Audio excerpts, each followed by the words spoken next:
am I looking at? Sorry, probably Blue Velvet. Very serene. Doggo! We're starting hot with some sharp commentary. That is a hell of a pose, dude. Buddy, you gotta watch that. Come on, that is some 5 out of 10 hosing. Oh, sorry, should not laugh. What happened, dude? What an image. Sorry. What a comical way to arrange him to go out. Oh, I don't like this. Yeah, maybe not so far away from the insects, are we, right? Rejoining the dirt when we die. It's almost a subtle comparison of humans to insects, right? Are we so far apart? I wonder if we'll do anything with that going forward. Mr. Beaumont, your son Jeffrey's here to see you. Oh, is this the guy? Did he not die? Okay, good. Yeah, that's rough. By the way, I have become aware that David Lynch films are a little out there, let's say. I don't think I've ever seen one. So this is my first David Lynch film, for anyone wondering. Insects again. An ear. Beautiful. Don't pocket it, mate. Are you kidding me? Are you a little freak? Sorry, I don't know his intentions. Probably going to the law enforcement. Absolutely valid, dude. Really barehanding that, okay. Little bit of dinner later. Sorry. Okay, good, okay. A model citizen. I'm very much looking forward to this conversation. Hey, mate, I got an ear for you. You a what? Ear. Sorry. His face dropped. That's a human ear, all right. Hey, it's a sharp one. Then I want you to show me exactly where you found it. Okay, we're sleuthing. What can you tell about the person from the ear? Dude, you are so calm. Do you know what I mean? This guy just said he took a little bit of time off from school, and he's just here with an ear. It's like probing quest, dude. Okay. The ear was cut off with scissors. Thanks for that image. Okay. I'm going out for a while. Yeah, it's interesting, isn't it? Immediately you've kind of got, okay, so you got the father, he collapses. Then we have that scene in the hospital. Father, son, no words, just emotion, right? The father's clearly upset, the son looking at him. It's almost this thing of like stepping up, isn't it? He is the son, he needs to step up. His father's out of the picture. It's very kind of symbolic, I think, of that. Okay, the father's time has passed, the son steps into that position, right? That position of power, of responsibility. And I feel like, sorry, because this is why I got onto it. Because now we are seeing, and I joke about it, right? But, you know, he gets this ear, brings it to the police station. He goes down to the coroner. They're standing over it. He's asking a probing question. He's stepping into that position of responsibility. And so, yeah, like I said, I'm joking about it, but I feel like there is kind of a little bit of a theme there coming in. So we're going to see. I mean, you know, like I say, as a school kid, right? I think. Let's see the journey he goes on. What are you doing? You having a staring contest? What's going on here, mate? Waiting for a poo? What are we doing? It's so interesting, though, how it is kind of inserting unsettling shots like that in it. You know, the lighting, it's kind of foreboding. You've got this guy just standing here. You're like, what are you doing? You're just staring at your dog. Okay, no words, just looks at him as he goes past. It's kind of weird. Yeah, intersposing the ear over that shot too. Trying to unsettle the audience, I think, a little bit. This too, the zooming in. It's like, no thank you. Okay. I thought that was breathing. Maybe almost a subtle thing of listen. Let's listen. Yes, Jeffrey, come on in.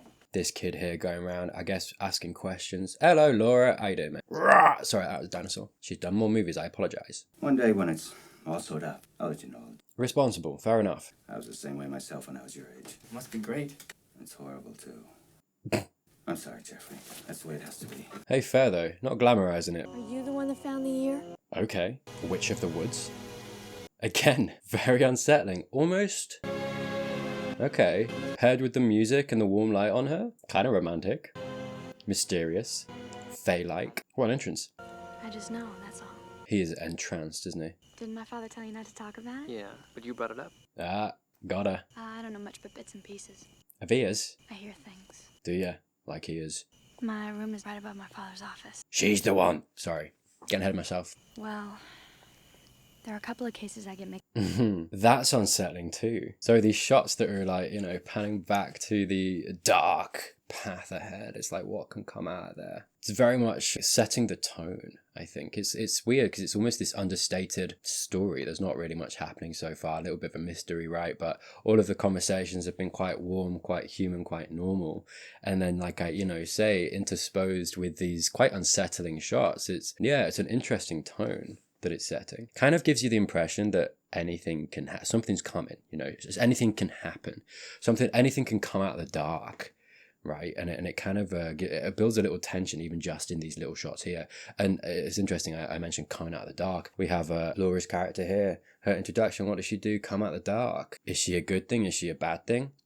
Are we going to play around with that? We'll see. But one name that keeps coming up is this woman Singer. Tempting him. He's not going to leave it, is he? They had her under surveillance for a couple months. We head in? I guess you gotta get back home pretty soon, huh? Not really, why? You want to see the building? Of course. Come on, I'll show you. Yeah, you will. Okay. She's a little dangerous. Okay. Okay. You know the chicken walk? What's that? Do you know, he's practiced that, mate. He went into that smoothly. Coffee time. Coffee! Nice, mate. I like this guy. I haven't even met him yet. How many fingers? 4. Damn. I still don't know how you do that. The guy's patting him on the back, isn't he? Damn, what a car. Don't you guys dare say anything to Mike, all right? Sure. It's not what you think. Oh, you got a boyfriend. Okay, Mikey boy's going to be an issue, isn't he? I don't want to cause any trouble. That's very polite of you, mate. There are opportunities in life for gaining knowledge and experience. Okay. Sometimes it's necessary to take a risk. Maybe so. I bet someone could learn a lot by getting into that woman's apartment. Let's go. Well, you can tell me any plan you want, but it's not going any further than this diner. Don't take that attitude. Okay, no, maybe he's a little bit of a bad boy. I'm enjoying the film. I mean, look, we're 20 minutes into the film. I feel like it really effectively hooks you. It doesn't tell you a lot. It feels like a very natural, very organic story just unraveling, right? We get this kid. He seems relatively well-behaved, nice kid, right?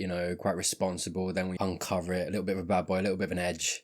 Wants to do this dangerous thing, kind of ropes her into it too. It's like, okay, where are we going? What are we going to find? Is he going to be the one to find it? Is it all going to go wrong? 20 minutes in, quite a slow start, honestly, as well. Not really high octane, anything like that, right? Very, very kind of rhythmic pacing, but all the same, really effectively just draws you into the film. Wait a minute, what's her name? Dorothy Valens, 7th floor. 7th floor is a really weird surname, mate. Good luck yourself. You got it. Yeah, it's great at establishing atmosphere. Even just him walking in here, the sound design, you hear the flickering of the electric, of the light. It's flickering. It's kind of dank, but still lit. Kind of warm lighting, but still kind of creepy. All of the atmosphere, I feel like, lending itself to this tone that the film seems to have, this kind of unsettling feeling. Yeah, that transition there from the light to the dark. Because I was about to say, we have had little shots of obviously the school, daylight, and the diner. It's nice, it's warm, it's normal. And I feel like it's kind of putting that stuff next to this dark stuff. That shot there, transitioning in, coming into this dark corridor, light into the dark. It's very much kind of flicking between those, isn't it? I mean, thinking about Laura's character coming out of the dark as well, and the darkness behind her, which is very contrasted against, like I said, the warm light on her that makes her kind of seem quite inviting, like like a fairy coming out of the woods that intrigues you. It's like, who are you? I want to introduce myself to you. Do you know what I mean? But it gives you this element of like almost danger to it too, just because of the way it happens. It's that kind of thing, that kind of contrast, the light and the dark. And I mean, I'm going back to the opening scene of the film of his dad collapsing, and then you go to the the Beatles in the grass. I said what I said about it, but maybe it is actually just this thing of the light and the dark, right? In the pure light of day. In his front garden, he's got a dog, this very kind of very warm picture of light, and in amongst that warmth, he collapses, not so great. This shadow of death almost, and then you go into the grass, the Beatles, this very dark, dank, it kind of unsettles you a little bit. But what is that? It's life and movement. That's what you can kind of hear, the skittering of the Beatles, right? And I know, from a human perspective, that's kind of like, oh, I don't like it, but it does represent activity and community. Yeah, like I say, life. From that very first scene, kind of establishes, I think, what you start to see as you go forward. Plus this new stuff. Wow, just lets him in. Different time in it. Yeah, not forgetting colour too, right? I mean, the film's called Blue Velvet. Where's that going to come in? Because I think we opened on the red roses, right? Now I'm looking at her apartment. She's wearing red. She's got a red carpet, red walls. Uh-oh, that isn't her. It's only the bagman. Well, you got a lead. Who's that guy? By the way, it should be said, but obviously all of this is just my opinion. I might be wrong. This is just my take on this film. I am absolutely sure there are going to be other takes. Hey, hit me down in the comments. Let me know what you thought, what you think. Friday. Do you have a date? Yeah, how's Mikey boy? I do. You're gonna blow him off? Not like that. I mean, maybe. If there's time. I don't know. You really want to do this, don't you? He's very single-minded. I'll tell Mike I'm sick. Really? Okay. The record is kept straight, though. I love Mike. Okay, boundaries. Awesome. What do you want me to do? Love him less, mate. No, come on, A. First, we'll have a really nice dinner. Here's to an interesting experience, huh? What a toast. Yeah. Man, I like Heineken. You like Heineken? Yeah, look at all the people in red in the background. Interesting. The blue lady. Oh. Kind of romantic. Yeah, the blue lacing over the red. I don't know, with the unsettling tone to this film, the red's starting to almost give me vibes of blood. Blue velvet, this picture, I guess, of glamour, perhaps masking, covering some element of horror. I'm gonna wait here until she comes. I'm gonna honk 4 times. It's excessive. I feel like 3 would have done it, you know? I don't know if you're a detective or a pervert. Could be both, mate. No, it's for me to know and you to find out. Yeah, let's not limit ourselves. Sorry, the way that he looked like suave as he kind of walked out. What a line to try and seem suave from. Amazing. Do you know what? He's got some riz, Annie. I don't know what they called it in this era. Probably just charisma. Fair enough. Yeah, I think she's gonna. I mean, it seems as if she's gonna fall for him a little bit. Lucky boy. Is the guy gonna be in here? Guy in the yellow. Oh, that's interesting too. The shots we opened on, the red roses and the yellow flowers, I don't know what they were. Hey.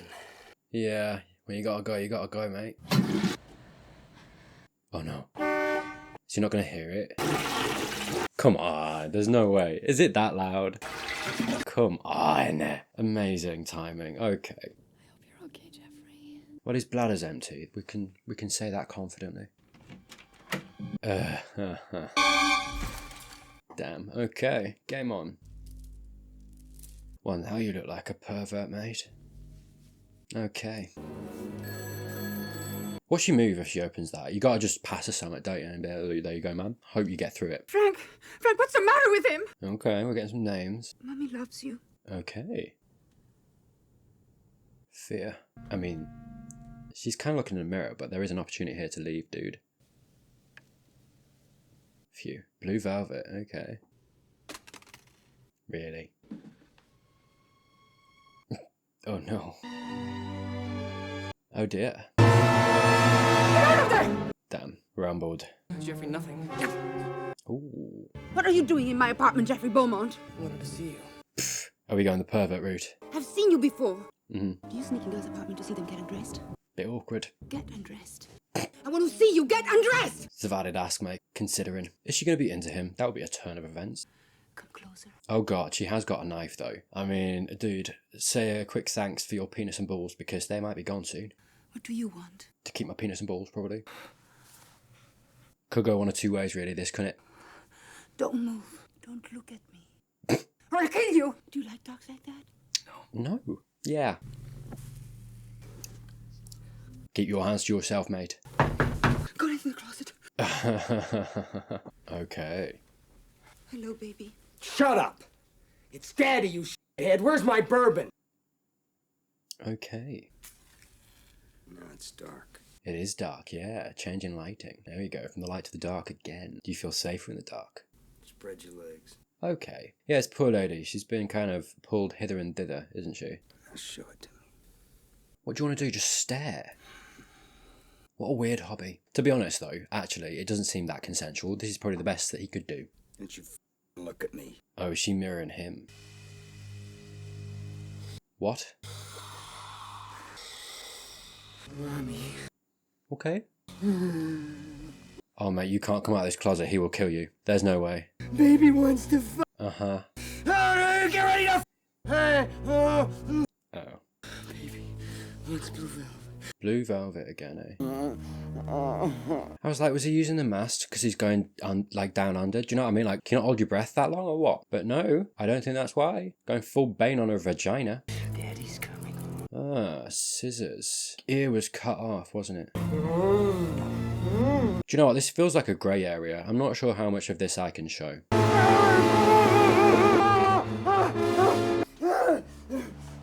Okay.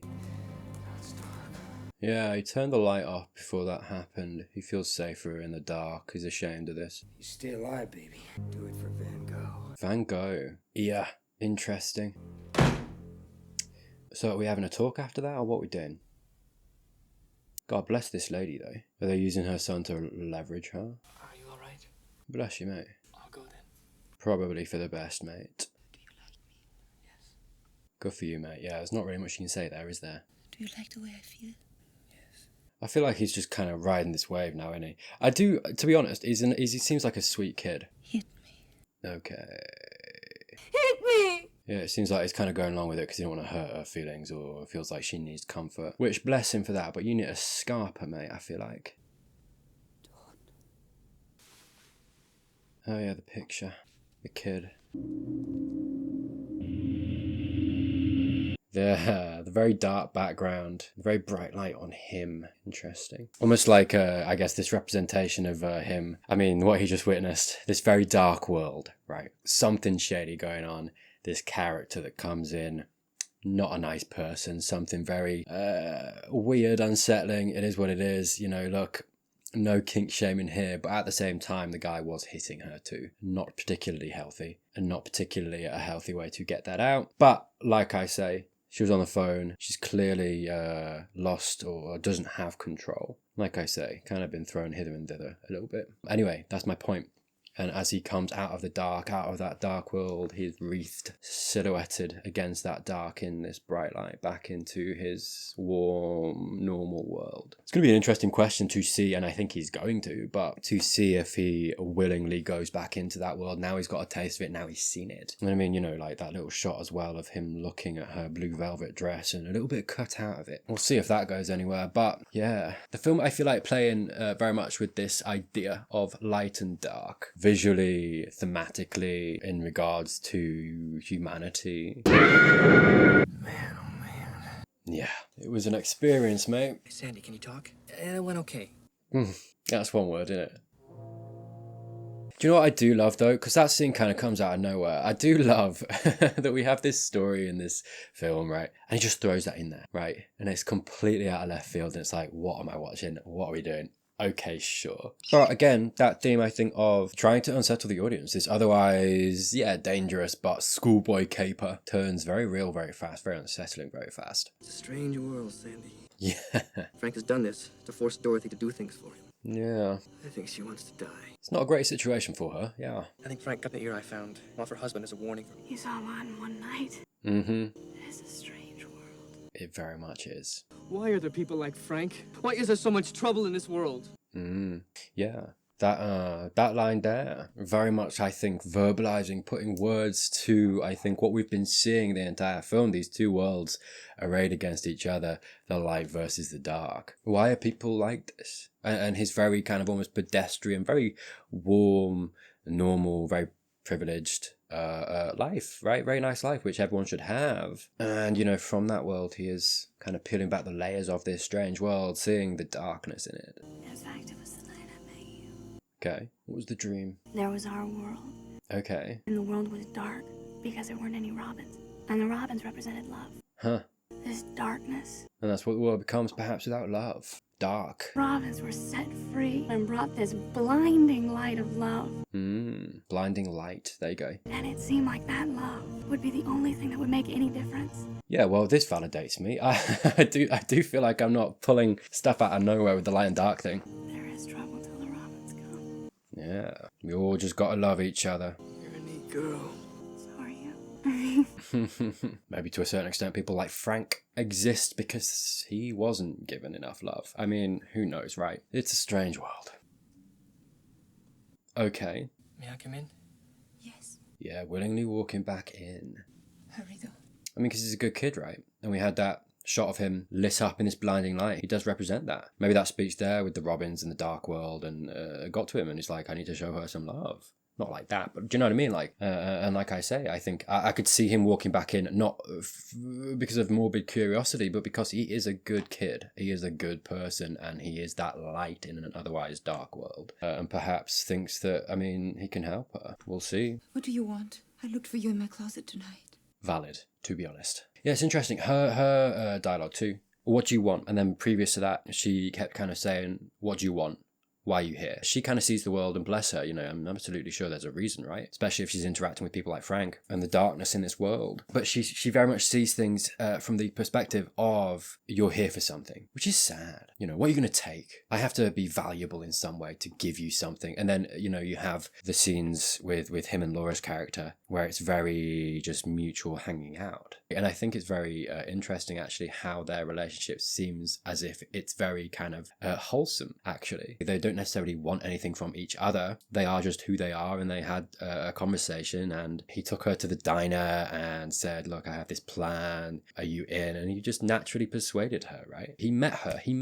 It wasn't a case of like, okay, yeah, sure, absolutely. There was an element of him wanting something from her, but it wasn't like, he didn't try and take it. He offered something, and the natural predisposition of her humanity, her person, who she is, was drawn to that. And do you know what I mean? It's like a melding, like a meshing of people.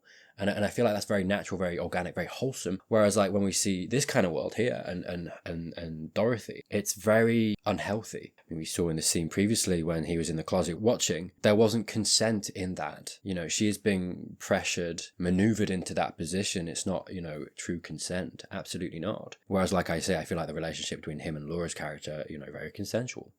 You know, and even though he wanted something from her, very consensual.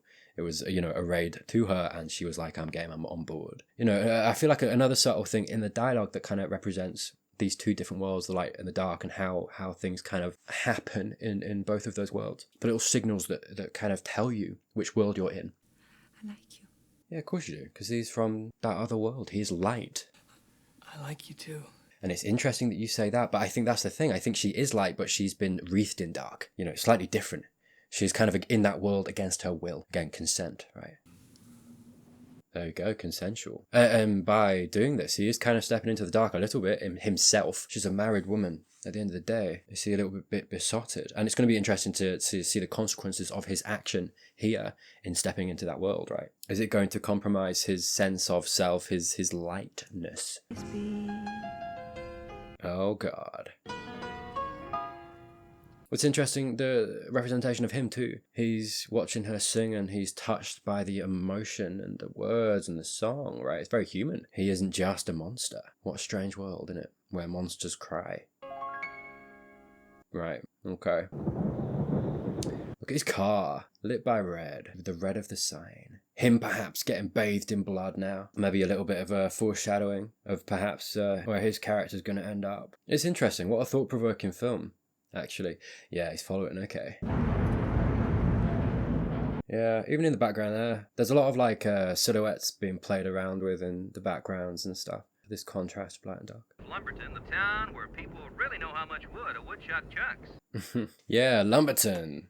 Blah, blah, blah, blah, right? Very wholesome. This very wholesome kind of little line from the radio. It's interesting, isn't it? Even Lumberton is very picturesque. Very warm, very kind of almost, you know, this all-American kind of wholesome image. And what does it tell you? In amongst that, peel back, I suppose, the veneer of it, and you get this kind of dark underbelly in amongst it, right?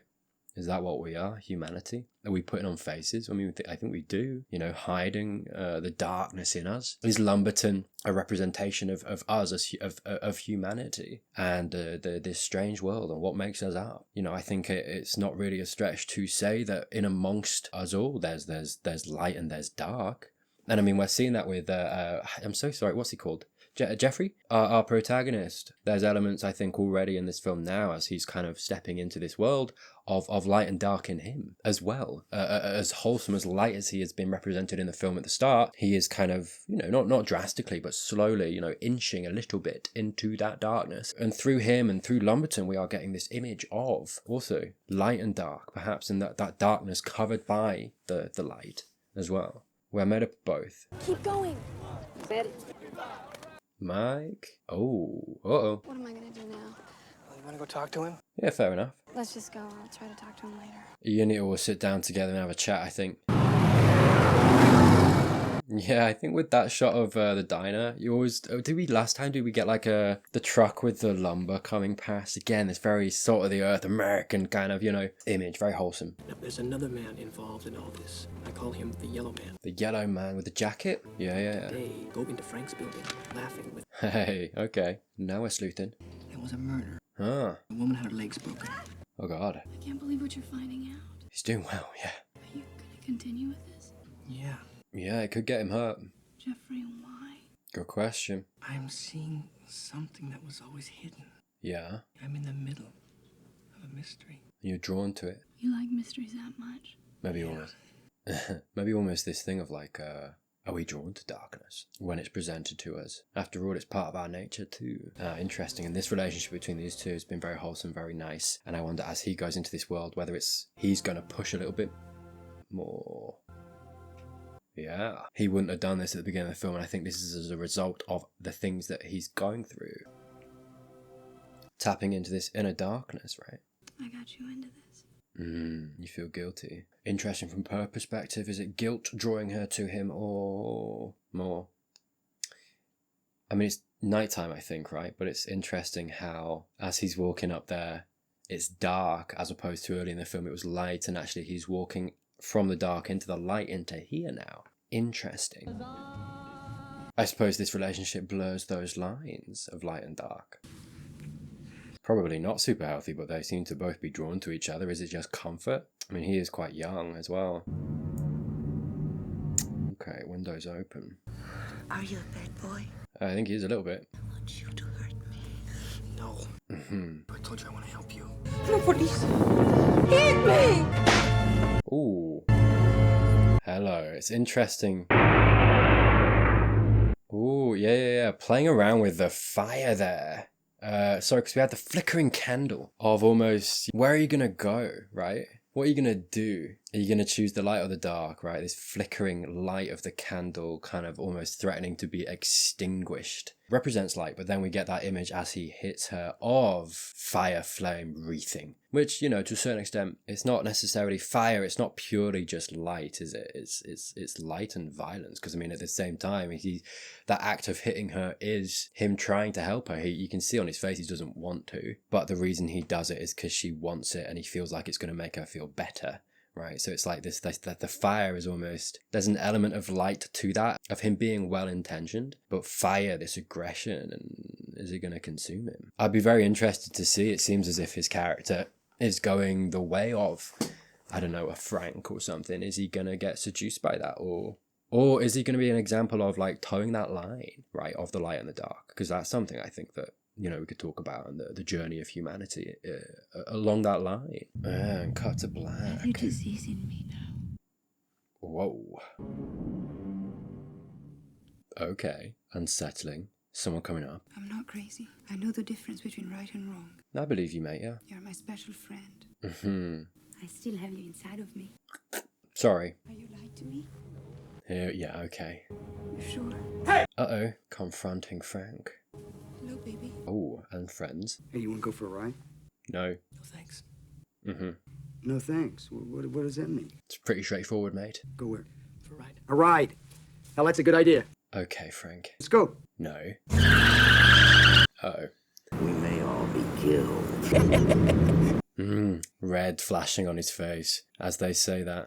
Oh. Also a shade of red. Bit lighter, though. What kind of beer do you like? Heineken. Heineken? Fuck that shit! Dude, you asked what?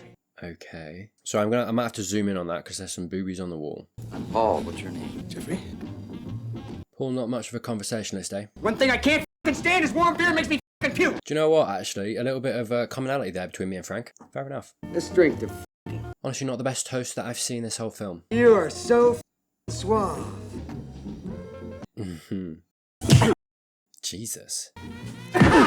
Beautiful. Yeah, this guy doesn't seem like a nice guy either, does he? But he's all done up, makeup, dressed nice. Frank keeps referring to him, you're very suave.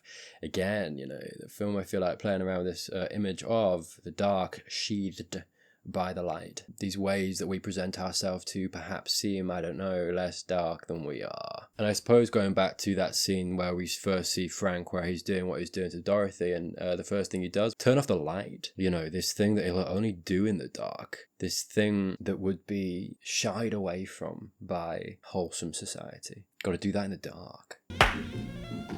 I'm Paul. Yes, we've done this, Paul. Yes, mate. Just a sprinkle stardust and to whisper everything. Bit of a fever dream, innit, this section of the film. The guy in the background. Dreams of you. Yeah, Frank breaking up again, bless him. Can we get this man a tissue? What, you know? Oh, it's making you feel you don't like that, eh? You don't like feeling soft. Yeah, you don't like feeling that way. Vulnerable. Unless you're looking at someone you can feel that way towards, you know. A little bit of homophobia there, a little bit of, that's why I feel like he can watch her. To him, she is someone he can have sexually. Whereas Ben isn't. And because of that, I guess, that gentler side of himself he's not comfortable with. Not unless it's in a scenario or a situation where he feels like he can be that way. Kind of demonstrating, I think, you know, how we get people who are strange or who are dark, who are less than savory, because we push away these gentler sides of ourselves, because we put all of these things on top of it, you know, societal norms, especially back then, you know, for men. I mean, even still today, you know, how many men struggle with this sort of thing because they perceive it to be associated with being gay or softer or not a man. Right? I mean, very much things that I think we're seeing in Frank's character there, and I think probably partly to blame for why he is how he is. You know, he seems like the kind of person who doesn't process these sorts of things, doesn't embrace that side of himself, pushes them away, papers over them with something rougher, harder, sharp, creates people like him. The film, I feel like, kind of showing you that. Now it's dark. Now it's dark. Anything that moves!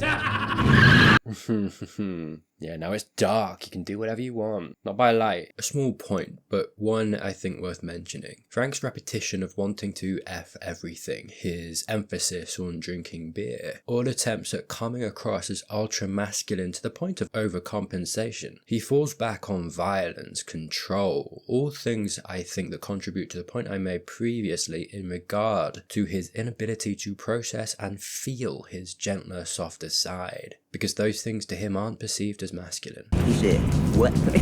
Right, Paul, pipe down, mate. Don't you look at me! Yeah, that don't you look at me as well. And Dorothy said it at the beginning. It's almost this thing of don't look at me while I'm like this. Don't look at, I mean, what was Dorothy doing? Yeah, sure, she was within her rights to do what she was doing, and, you know, but she was brandishing a knife. She was unleashing that side of herself, that aggression, that less to do part of herself, you know, wielding that darkness very validly, but wielding that darkness nonetheless. And it was this thing of don't look at me. And yeah, sure, she got that, I think, off Frank a little bit, but Frank keeps doing that too. It's like, don't look at me, don't perceive me, don't see me, you know, you can't see all of me. And he's not comfortable with people seeing all of him. And it's almost, I suppose, going towards explaining that first scene we see him in, where he is portraying, embracing that infantile part of himself. You know, I feel like it perhaps speaks to, as a kid, he wasn't perhaps allowed to be a kid. So he wants to kind of, you know, he kept saying, mummy, mummy. He wants some semblance of that back, you know, but he wants a little bit more power over that. He didn't have power back perhaps when he was a child, and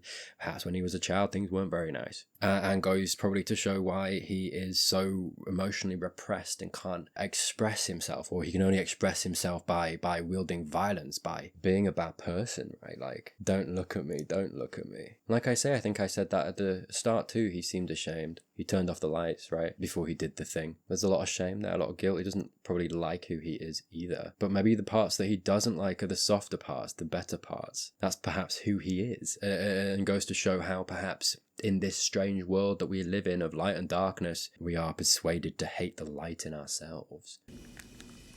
Oh God. No. What am I about to watch? Okay. You're like me. Do you think? The baby was too soon. Okay. I mean, not a lot of shame. He's doing it in front of everyone. But I do feel like he just said to Jeffrey, "You're like me. You're one of us, almost." And I mean, he's surrounded by his friends, those in his inner circle that know him, probably dark in the same way. And as we came into this scene, no lights around, they are in the dark, you know, so he probably perhaps feels safe, doesn't feel the shame that he did because of that. Hello. There we go. And I think perhaps Frank's not wrong. I've said myself, I feel like Jeffrey has got a little bit of that edge of darkness to him, and you see that there, but he's wielding that darkness for almost for good, right? The way that he punched Frank there. Frank! Frank, leave me alone! Okay. I mean, maybe he's bi, and maybe that's what we kind of got with Ben's scene, where he was feeling emotional. Maybe I wasn't too far off with the homophobia, right? The internalized homophobia. Wiping the blood, the red, away with blue velvet. Blue velvet soothes, cleaning him. Maybe that's how he feels, right? When he does what he does with... You like that? Feel him. You like that? Yeah, this ultra masculine kind of feel my muscles, right? But yeah, sorry, what he initially did with Dorothy, and he took the blue velvet off of her dress after that experience. That moment, I feel like, where he feels very vulnerable, he opens himself. Frank. There's a lot of shame in there, a lot of violence because of who he is, what he's been through, I suppose. Not me saying it makes it okay, but I just think that that's what that is, that experience at least for him. And I feel like it's quite cathartic for him, quite comforting for him. It's probably why he does it. And so he takes a souvenir, the blue velvet, that reminds him of that moment and comforts him, makes this inner darkness of this perhaps traumatic past, wipes it clean. And I think that blue velvet represents that, and it's so interesting how he wipes Jeffrey there clean with the blue velvet. I think it shows that what that blue velvet represents, at least to Frank. Uh-oh. Okay, yeah. All of this trauma, these repressed emotions, tearing Frank apart, making Frank who he is.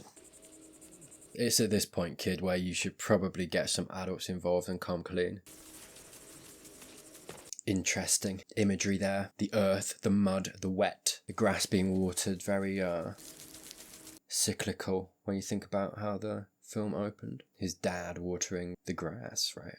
As we bury into the earth and see the beetles. And I suppose, you know, that thing of at the beginning of the film of him going on this journey, I feel like because of him stepping up into his father's shoes, and look where it got him, you know, that I think the sound of the sprinkler, the watering the grass, kind of bring you back to that image, and it's almost this thing of like, look where that got him, look what the end of that path looked like. Do we consider that a failure from Jeffrey because of that? It very much comes across that way. Or do we simply just see it, I suppose, as just an experience, a human experience? That's what we all are. That's what we're all made up of, right?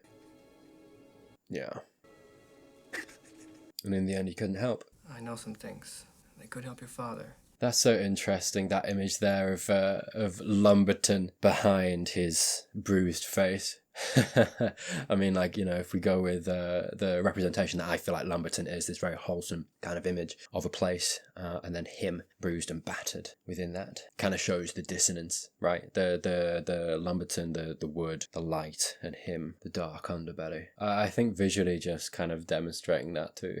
They could help your father. Good, no, you should tell him, yeah. Oh, but sometimes it's good to talk things over, Jeffrey. I love you, but you're gonna get it. Okay. This here is showing the difference between Jeffrey and Frank. While they might be somewhat the same, Jeffrey has a family that loves him, and it's this love that is going to carry him through this darkness and avoid Frank's fate, the kind of life Frank lives. It shows the importance of love, how it shapes us all. There's a duality between Jeffrey and Frank, and it's the core of the film, I think. Two men dipped in darkness, one that is loved and one that isn't and wasn't, and how impactful that is on the development of a person. I'm skipping ahead a little here, but that leads us to the ending we get. The warmth and light and the ability of Jeffrey to step back, truly, into the light. He has his family, Sandy, his father. This through line that love really does make the world less dark. Oh God. Well, that changes things, yeah, little bit. A detective though, not the guy in charge. Gordon went right up to him in broad daylight. Damn, corruption. It goes a bit deeper now, eh? Surely you just gotta go to her dad at his home, but it's like, if you tell him now, and there's an inside man, it could get her dad in trouble. Why would he believe him? He is a very sick and dangerous man. Yeah, you got a snap of Gordon, didn't you? Right. Okay, well, it's good that he's got evidence. Sweet.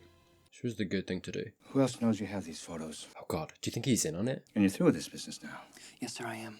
Good, keep it that way. He should let this rest now, but is he going to be able to? I'm not even talking from his perspective now. Are they going to drag him back in? What's wrong? There better be nothing wrong.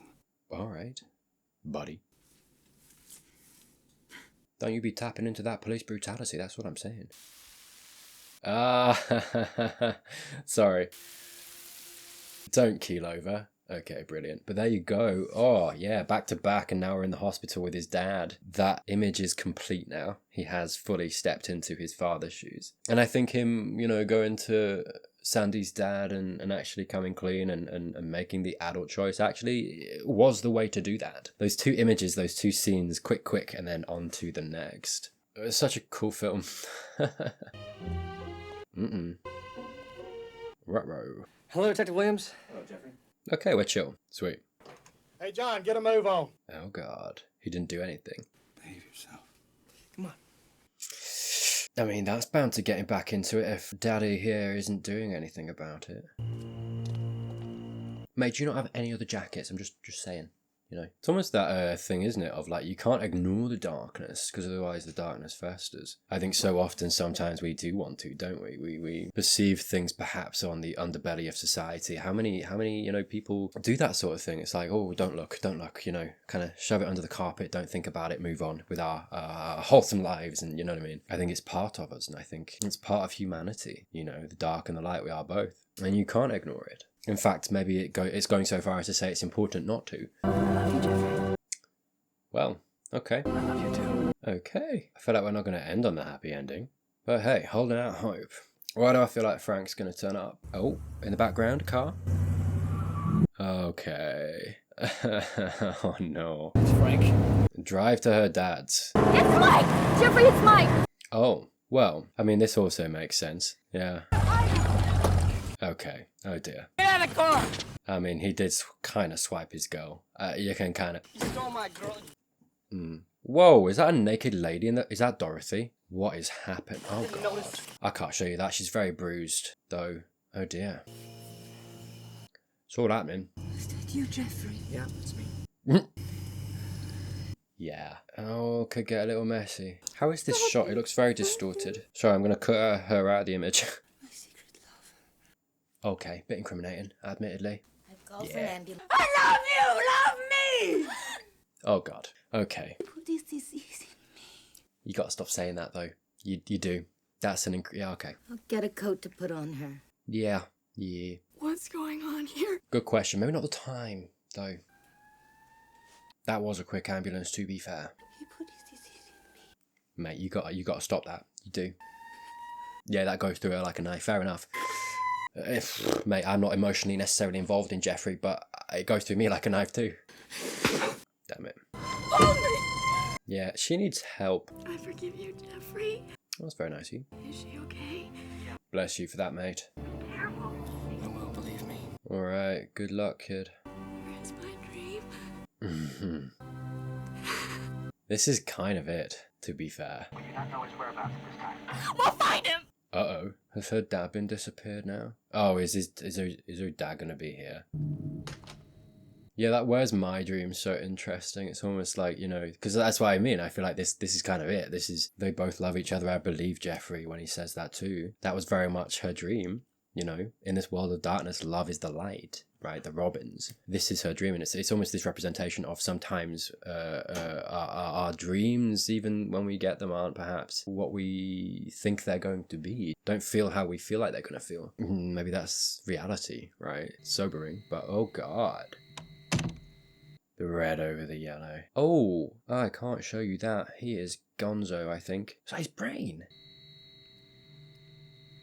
The blue velvet in that guy's mouth. Okay. Oh, and the ear. Is that husband then? So Frank did this then, I guess? You should probably not touch anything, mate.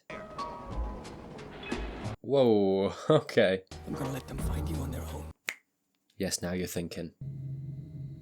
Yeah, that was almost the darkness brought into the light, and look how horrific it is, actually. Oh god. Are we done yet? Is Frank gonna be here? Can we all relax? Oh, this is the guy. Yeah, he's unaccounted for. We don't really know what he's about, do we? Okay. Yeah. Mate, you should walk away. Don't get out of this. Okay. That is the one place you should probably not go. I suppose where else can he go? Frank is on his way up here in the well-dressed man disguise. He's got a radio.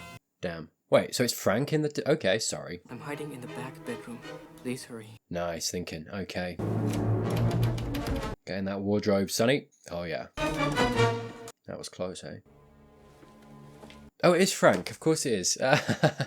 He knows where your cute little butt's hiding, huh? Cute butt. Yeah, he's definitely bi, isn't he? Can't quite reconcile it with himself. Yeah, what an interesting film. All of this, I feel like, stuff under the surface, while at the same time telling this, mystery, thriller, almost coming-of-age story. You can't rely on the police getting here in time. You gotta go. Oh, God. Yeah, gun wrapped in blue velvet. Go now. Thank you. Don't. Okay. Well. Where are you? Really? You could have left at that point. Maybe some part of him that can't just leave now. He wants to stamp out this darkness that is Frank. Maybe that's the light in him now. But, damn. Because if he does actually achieve that. Mate, whenever you're ready. Whoa. Bang on there, dude. Alright. Oh, Jeffrey. Yeah, what a time to walk in. It's all over, Jeffrey. Yeah, put the gun down. Okay, good. I'm glad that you don't see Jeffrey as the threat here. I was like, for a second, he might get pinned with all of it. Beautiful. In this world of darkness, there is light. And the light shining brighter and brighter on them too. Yeah, of course. Nice. Was that an ear? Look at that. The first time we go in the ear, there's almost this breathing sound, this cavernous tunnel, this, do you know what I mean? And now as we come out of the ear, bird song, almost evangelical music playing into the light. I think that first time it was almost a going in, the start of the journey, whereas this is the coming out, the end of the journey. Is that a robin? Hey, Jeffrey. Hey, Jeff. Is that your dad? Good deal, Dad. Nice. What's that? Yeah, I saw him outside. Oh, the beetle. Could never eat a bug. Love vanquishing darkness. Perhaps. That's what the robin represents. Perhaps that's what the beetle represented in that first image. It's a strange world.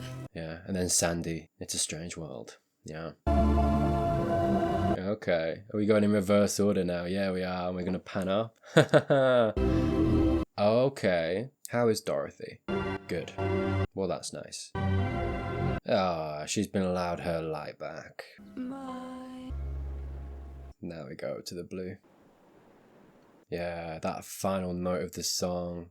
I can still see the blue velvet. She's still having to live with that experience though, it still lives within her. Why wouldn't it, God? Yeah, what a cool film. Hey, I enjoyed that. That is my first David Lynch movie. This was, by the way, recommended to me. I was originally going to do Twin Peaks, but I didn't realise at the time that it was a show and that the film itself, because I was going to do the film. The film itself would have, I think, spoiled the show, I was told, and that I would have to watch the show to watch the film, and I just don't have time necessarily for that right now. So anyway, this was why I chose Blue Velvet. I know there's a whole slew of other films, obviously, that David Lynch has done.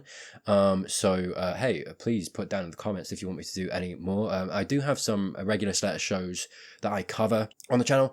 Hey, if you enjoyed the format of this film, this video, and want to see more, I have done a whole bunch of other movies, but I do, like I said, regular shows. At the moment, I'm doing Buffy the Vampire Slayer, I am doing The Good Place, and I'm doing Better Call Saul as well. Soon to be doing Severance and Angel. So yeah, if you like the format of this video, want to see more, click on the subscribe button down below, like this video, all that good stuff. But like I say, comment and let me know, because I will be doing more movies as I go, what you'd like me to perhaps fit into that roster as we go forward. Yeah, hey, thanks for watching. I'll leave it there because I've talked a lot over the course of this film.